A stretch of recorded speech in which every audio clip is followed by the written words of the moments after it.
Que a graça e a paz de Jesus esteja sobre nós. Vamos ler o Salmo 94 nessa manhã de domingo, em nossa congregação local, Igreja Discípulos de Jesus. Salmo 94. Ó Senhor, Deus das vinganças, ó Deus das vinganças, resplandece, levanta-te, ó juiz da terra, dá aos soberbos o castigo que eles merecem. Até quando, Senhor, até quando os ímpios exultarão? Fazem alarde, falam com arrogância, todos os que praticam a iniquidade se vangloriam, esmagam o teu povo, Senhor, e oprimem a tua herança, matam as viúvas, os estrangeiros, assassinam os órfãos, e dizem: o Senhor não está vendo, o Deus de Jacó não faz caso disso. Prestem atenção, ó estúpidos dentre o povo, e vocês tolos, quando se tornarão sábios? Aquele que fez o ouvido, será que não ouve? Aquele que formou os olhos, será que não enxerga? Aquele que repreende as nações, será que não vai punir? Aquele que dá aos seres humanos o conhecimento, será que não tem sabedoria? O Senhor conhece os pensamentos do ser humano e sabe que são pensamentos vãos. Bem-aventurado, Senhor, é aquele a quem tu repreendes, a quem ensinas a tua lei, para lhe dares descanso dos dias maus, até que se abra a cova para o ímpio, pois o Senhor não abandonará o seu povo, ele não irá desamparar a sua herança. Nos tribunais voltará a imperar a justiça, e todos os de coração reto a seguirão. Quem se levantará a meu favor contra os perversos? Quem estará comigo contra os que praticam a iniquidade? Se não fosse o auxílio do Senhor, a minha alma já estaria na região do silêncio. Quando eu digo, os meus pés vão resvalar, a tua bondade, Senhor, me sustém. Multiplicando-se em minhas inquietações, as tuas consolações me alegram a alma. Será que pode associar-se contigo o trono da perversidade, que forja o mal, tendo uma lei por pretexto? Ajuntam-se contra a vida dos justos e condenam à morte os inocentes. Mas o Senhor é o meu alto refúgio, o meu Deus é o rochedo em quem me abrigo.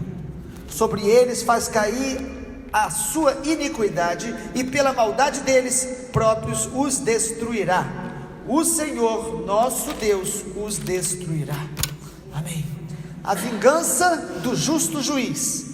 Salmo 94 vai falar sobre esse aspecto do caráter de Deus.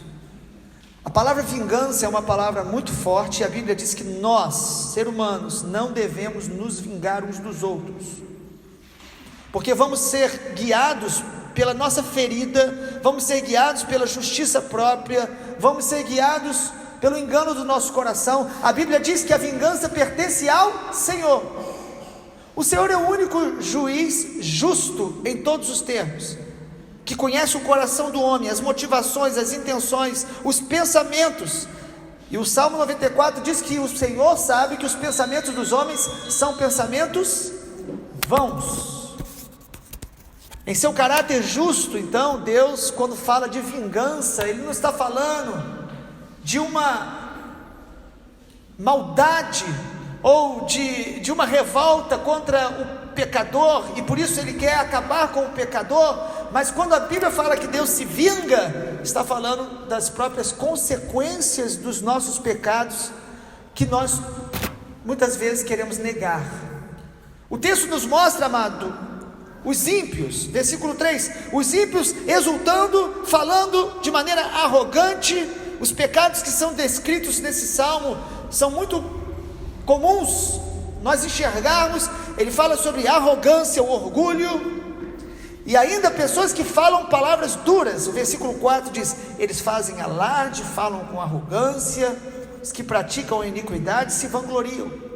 Quantas pessoas que além de pecarem, elas se vangloriam, elas falam do que fazem, elas dizem que nada vai acontecer com elas, elas zombam de Deus, dizendo: Deus não está vendo, Deus não está interessado nisso.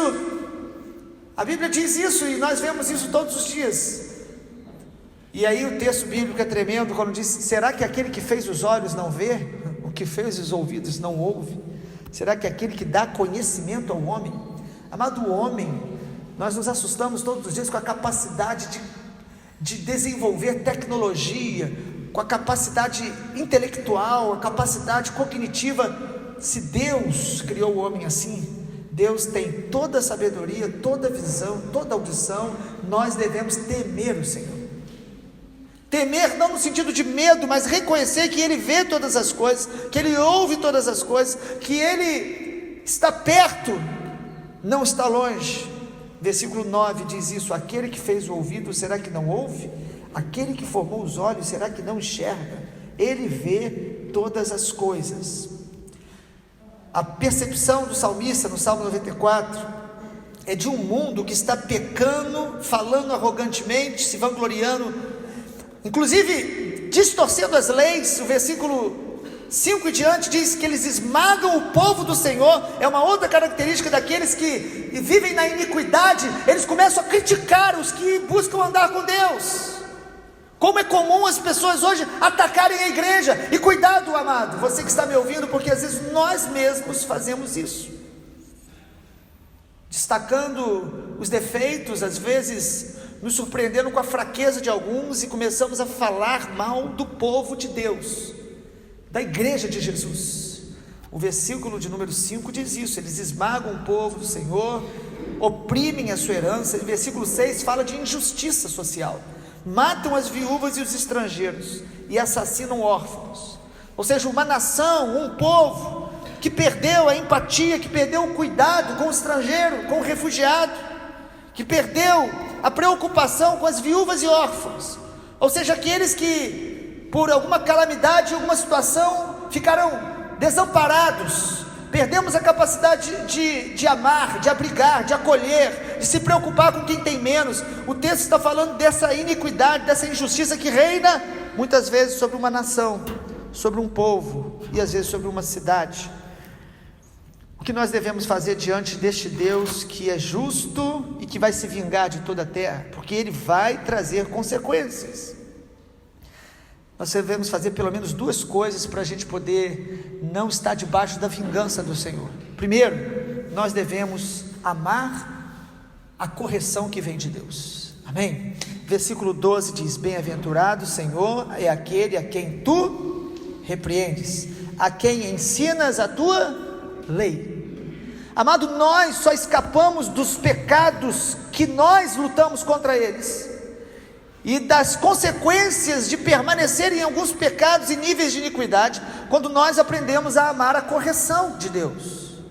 Ou nós obedecemos, ouvimos, nos arrependemos e nos deixamos corrigir pelo Senhor, ou nós vamos permanecer em pecados, e às vezes pecados que nós já não percebemos mais como pecado, e vamos ser alvo das consequências deles e da vingança do nosso Deus.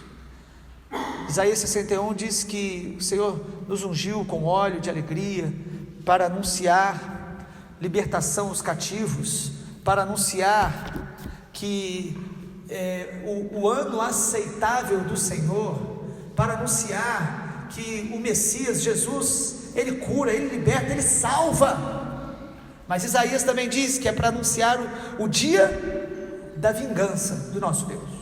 Haverá um dia de juízo, haverá um dia de prestação de contas. Todos vão comparecer diante do tribunal de Cristo, e vamos comparecer não apenas para falar sobre o que fizemos, porque Deus conhece a motivação, Ele conhece o coração. Nós vamos ser expostos no coração, no que nós pensamos, no que nós falamos, sobretudo. Muitas pessoas, elas não entrarão no céu, não porque elas foram grandes pecadores, mas porque a língua delas matou muitas pessoas, contaminou, separou, feriu.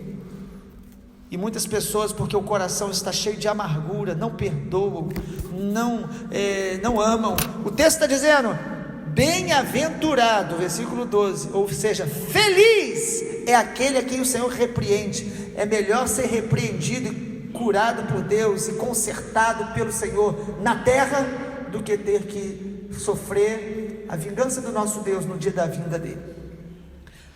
Há muitas pessoas que vivem como se esse dia não existisse, mas texto diz que o Senhor vai julgar toda a terra. Ser repreendido nunca é bom, irmãos. Às vezes uma coisa pequena, quando alguém diz, olha, não faça assim, a gente já se sente um pouco ofendido. Porque nós somos orgulhosos em nossa natureza, mas a graça de Deus vai nos amolecendo, nos tratando, e nós vamos aprender que correção é uma bênção. Nós precisamos ser corrigidos por Deus, e nós precisamos ser corrigidos também por pessoas próximas a nós. Amigos bons são aqueles que nos repreendem, que nos corrigem, que fazem perguntas parecem delicadas, mas que querem o nosso bem. E em segundo lugar, para escapar da vingança de Deus ou das consequências do pecado, nós devemos preservar um coração puro. Olha o versículo 15, diz assim: nos tribunais voltará a imperar a justiça, e todos os de coração reto a seguirão. Nós sabemos que enquanto estivermos na terra, nós não teremos tribunais plenamente justos.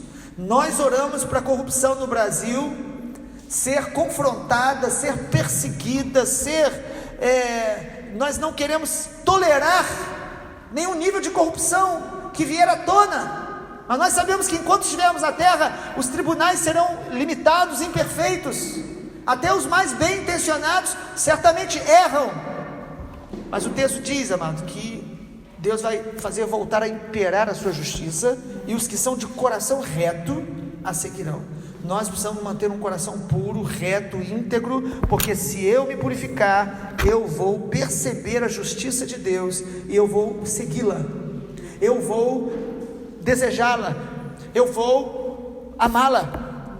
Eu preciso manter essa integridade, meu caráter precisa estar sendo reeducado constantemente em Deus, na palavra, na verdade. Quanto mais eu amar a verdade, mais eu vou conhecer a verdade.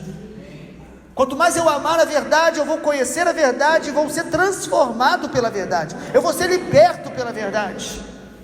Por trás de áreas da nossa vida que estão presas, nós temos mentiras que a gente prefere acreditar. Nós preferimos acreditar que o pecado não terá consequência, que nós não precisamos mudar, que quem precisa mudar é os outros. Nós preferimos acreditar que a nossa vida espiritual está boa, ou se está mal, a gente não consegue mudar. Tudo isso é mentira. Nós precisamos amar a verdade e deixá-la nos transformar.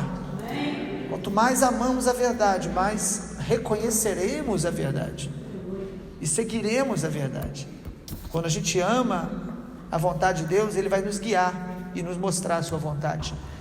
Então, amado, nós precisamos escapar desta ira de Deus, ou dessa vingança do nosso Deus, a linguagem bíblica, amando a correção, mantendo um coração íntegro.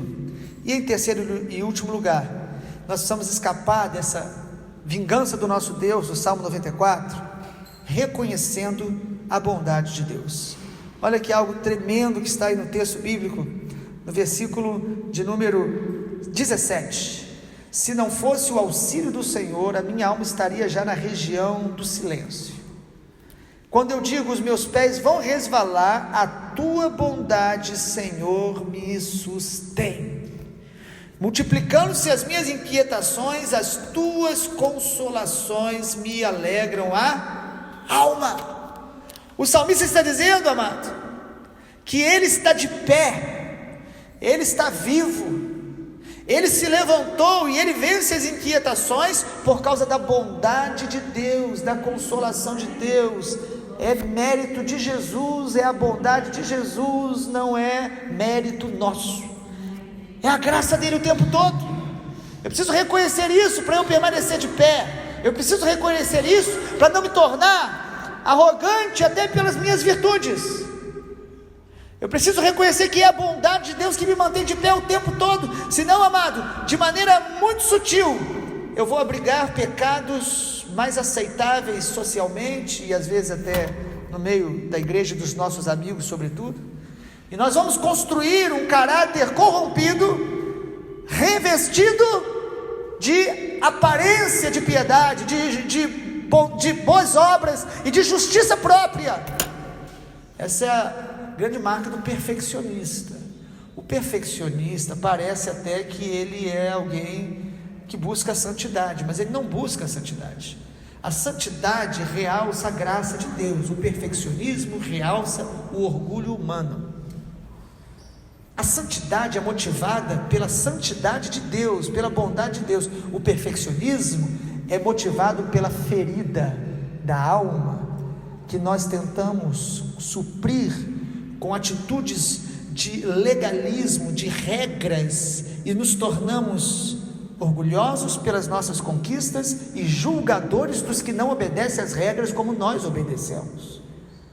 Mas quando nós reconhecemos a bondade e a graça de Deus, nós não vamos obedecê-lo com medo da sua vingança, nós vamos obedecê-lo porque nós o amamos, porque ele é o nosso Pai, porque ele tem nos colocado de pé, porque ele nos consola, porque ele nos perdoa, porque ele nos tirou das trevas, porque ele nos mantém vivos, porque estamos vivos pela misericórdia dele. Ou seja, eu não vou escapar do juízo de Deus por medo dele ou do juízo, mas por amor e reconhecimento da bondade de Deus. Certamente a sua bondade e misericórdia me seguirão todos os dias da minha vida, e habitarei na casa do Senhor para sempre, como diz o Salmo 23. Que o Senhor nos abençoe nesta manhã, nos lembrando que Ele vai destruir tudo aquilo que é injusto e pecaminoso. Versículo 23, Ele faz recair a iniquidade, e pela maldade deles próprios os destruirá. O Senhor, nosso Deus, os destruirá. Os que estão explorando os inocentes, os que estão abraçando a injustiça, os que estão fazendo falsas propagandas para alcançar o poder e perpetuar o roubo, a desonestidade, e muitos destes já ouvimos as suas gravações dizendo: quem são estes que estão querendo nos julgar? Eles acham que são Deus. Já ouvimos, e alguns vão continuar votando nos mesmos, mas o dia do Senhor virá, e a nossa esperança está no dia da vinda dele. Pai amado, obrigado porque a tua palavra é verdadeira. Ela é verdadeira quando declara que tu és amor, ela é verdadeira quando declara a tua bondade, a tua graça, a tua misericórdia. Mas Pai, a tua palavra também é verdadeira quando diz que o Senhor é um justo juiz, e que o dia da vingança do Senhor virá, vingança sobre o pecado, sobre a iniquidade, e sobre aqueles que amaram mais a mentira e as trevas, e por isso aborreceram a luz. Nós oramos pela tua misericórdia, porque o tempo, ó Deus, onde o Senhor ainda não julgou a terra, não é tolerância ao pecado, mas é o tempo de oportunidade, e que todos nós nessa manhã, ouvindo a palavra, reconheçamos a oportunidade de vivermos de maneira mais santa, íntegra, motivados pelo teu amor, pela tua bondade, pela tua santidade, pela tua paternidade, pela tua graça, que é melhor do que a vida. Pai, muito obrigado porque temos estado debaixo da tua graça, pela palavra e pelo sangue de Jesus. Em nome de quem oramos, em nome do nosso Senhor Jesus. Amém, Senhor.